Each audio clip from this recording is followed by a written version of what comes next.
Well, firstly, let me just say that there is a narrative, we've heard a little bit of it so far, that the publics of Europe are being led astray by talented demagogues.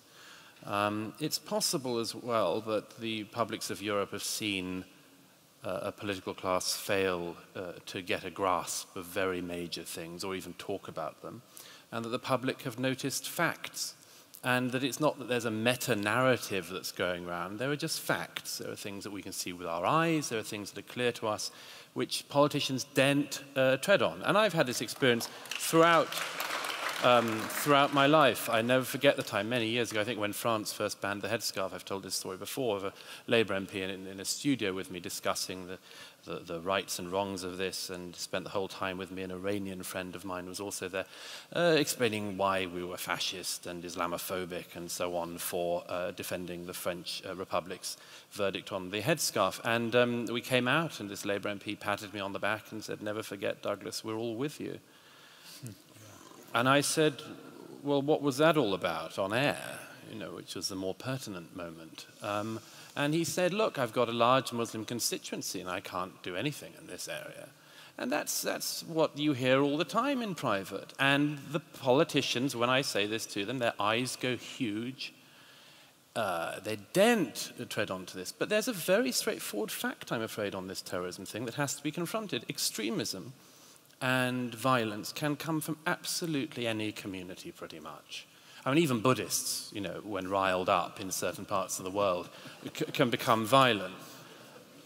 The Quakers, I think, we can't go for, but but pretty much every community. So I accept that. This is not something to be picked up on. But Islamic extremism only comes from the Islamic religion and from followers of it, and that is an imported problem for Europe. That's a problem that we've brought in and we're now facing. Now, none of our politicians, by the way, and there's no great conspiracy about this, nobody expected it. If you'd have said to a politician in the 1990s, in the early years of the 2000s, Europe is going to be racked by blasphemy debates, they'd say, "What are you talking about? When did the Spanish Inquisition return?" And then we all became used to it, that there were certain things you couldn't do that were actually blasphemy in a country like this and were punishable effectively by death, by a death sentence. We all accepted that. And now we're told we have to accept the terrorism. Well, maybe we do have to accept the terrorism as part of our life, but the publics have a right to be looking at the politicians and saying, "Look, this is a problem you brought in." It's not only to be talked about. It's not only to be talked about as a problem, but unless we're willing to do that bit of identifying, to my mind, the gap between what the public can see and what the public know, and what the political class is even willing to whisper, will continue to grow, and that's the gap where you have to worry. First of all, sorry, Elif, but the burkini ban is a massive diversion.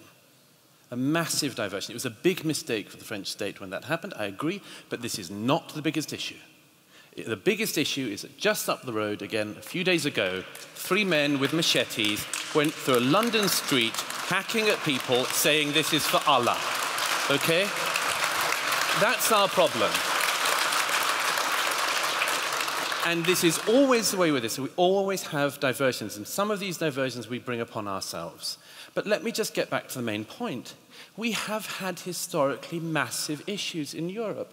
Nobody who knows anything about our history wouldn't pretend that. But this is a civil war within a religion which was not our war, and it has become our war. It has become our war, and Elif, you are right and wrong.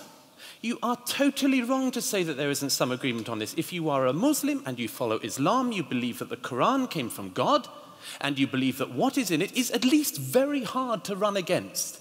And so now we have a situation in a country like this one, where actually the majority of British Muslims want being gay, like I am, to be made illegal now, okay? So we had a nice liberal agreement in recent decades over being gay, and now you import a community which actually thinks not just that they're not on board with gay marriage, but they think it should be made a lock-upable offence. Where does that come from? It comes from Islam, okay?